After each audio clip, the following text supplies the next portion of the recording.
ఆంధ్రప్రదేశ్లో మరో మహోన్నత ఘట్టం నేడు ఆవిష్కృతం కాబోతోంది.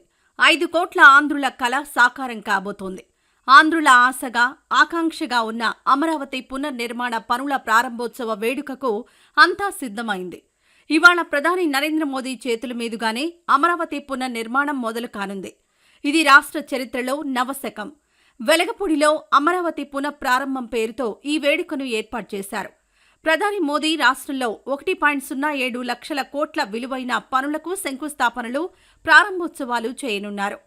నాగాయలంకలో 1460 కోట్లతో క్షిపణి పరీక్షా కేంద్రం ఏర్పాటు, ముద్దనూరు నుంచి హిందూపురం వరకు జాతీయ రహదారి 716ను 1020 కోట్లతో 57 కిలోమీటర్ల మేర 4 వరుసలుగా విస్తరణ, ముద్దనూరు బి కొత్తపల్లి మధ్య ఈ పనులు జరుగుతాయి.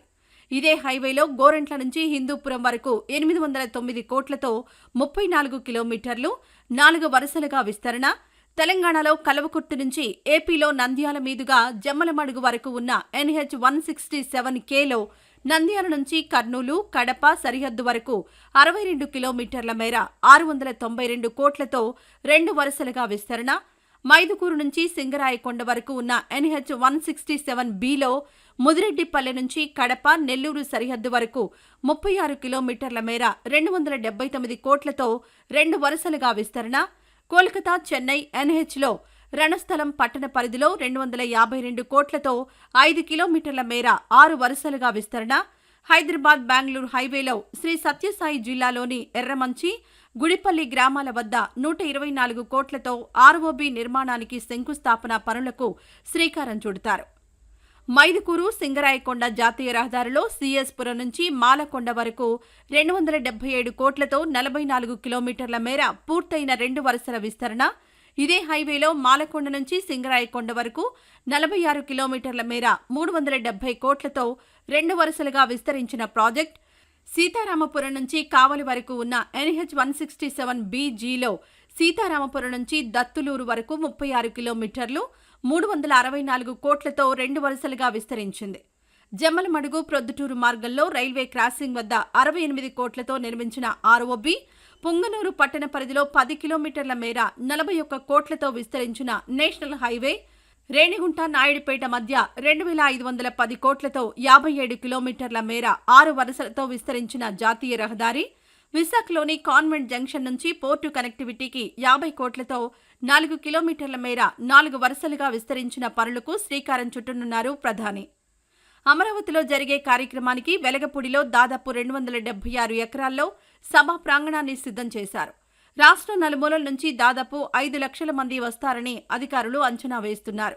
ప్రజల కోసం 35 గ్యాలరీలు ఏర్పాటు చేశారు. ఎక్కడా తొక్కిసలాట జరగకుండా బారికేడ్లు పెట్టారు. ప్రతి గ్యాలరీలో వేదిక కనిపించేలా LED స్క్రీన్లు ఏర్పాటు చేశారు. వర్షం వచ్చినా ఇబ్బంది లేకుండా వాటర్ ప్రూఫ్ షెడ్లు వేశారు. ఉక్కపోత నుంచి ఉపశమనం కోసం కూలర్లు పెట్టారు. ఎండ వేడిమిని దృష్టిలో ఉంచుకొని ప్రతి గ్యాలరీలో తాగునీరు, మజ్జిగ అందిస్తారు. ముఖ్యమైన వ్యక్తుల కోసం ప్రత్యేక గ్యాలరీలు ఏర్పాటు చేశారు. సాధారణ ప్రజల కోసం మిగిలిన ప్రాంతాన్ని కేటాయించారు. భద్రత కోసం 6500 మంది సిబ్బందిని నియమించారు. పర్యవేక్షణ కోసం 37 మంది IPS అధికారులను నియమించారు. వారికి సహాయంగా ట్రైనీ IPSలను కేటాయించారు. వాహనాల పార్కింగ్ కోసం సుమారు 256 ఎకరాలను కేటాయించారు. ప్రముఖుల వాహనాలను నిలిపేందుకు వేదిక పక్కనే పార్కింగ్ ఏర్పాటు చేశారు. వివిధ జిల్లాల నుంచి వచ్చేవారు సభా ప్రాంగణానికి చేరుకునేందుకు 11 మార్గాలను ఏర్పాటు చేశారు. ఆయా ప్రాంతాల నుంచి వచ్చిన వారు సభా ప్రాంగణానికి రాలేకపోతే వారు హోల్డింగ్ ఏరియాల్లో ఉండేలా ఏర్పాట్లు చేశారు. అక్కడ వారికి భోజనం, తాగునీటి సదుపాయం కల్పిస్తారు. కరకట్ట మార్గంతో పాటు ఉండవల్లి మీదుగా సచివాలయానికి చేరుకునే 2 మార్గాలను పూర్తిగా ముఖ్యమైన వ్యక్తుల కోసం కేటాయించారు. ప్రధాన వేదికపై ప్రధాని మోదీతో సహా 19 మంది కూర్చుంటారు. వారిలో ముఖ్యమంత్రి Chandrababu, deputy CM Pawan Kalyan, BJP రాష్ట్ర అధ్యక్షురాలు పురంధేశ్వరి, కేంద్ర మంత్రులు డాక్టర్ పెమ్మసాని చంద్రశేఖర్, రామ్మోహన్ నాయుడు, CS విజయానంద్ తదితర ముఖ్యులు ఉంటారు. ఇంటెలిజెన్స్ సెక్యూరిటీ వింగ్ సిబ్బంది ఇప్పటికే వేదికతో పాటు ప్రాంగణాన్ని పూర్తిగా తనిఖీ చేశారు. అమరావతి పనుల పునఃప్రారంభానికి గుర్తుగా ఒక పైలాన్ను నిర్మిస్తున్నారు. దీనిని ప్రధాని మోదీ ఆవిష్కరిస్తారు.